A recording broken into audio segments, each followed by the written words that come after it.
ரூமுல செல்லப்பாண்டி எப்படியாவது இந்த கிடா வந்து நிறுத்தணும் அப்படின்னு முடிவு பண்றாரு. பெரிய வீட்டுல கிடா வந்து நடக்க போதா அப்படின்னு சொல்லி தமிழ் வசந்தி கிட்ட சொல்லிட்டு இருக்க விஷயத்த செல்லப்பாண்டி கேட்டுடுறாரு.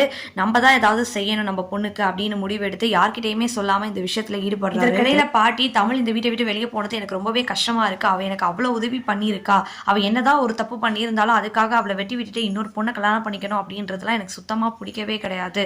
அத்தை உங்க மனசுல என்ன ஓடுதோ அதுதான் என் மனசுலயும் ஓடுதுன்னு சொல்லி மோகனா வந்து சொல்றாங்க.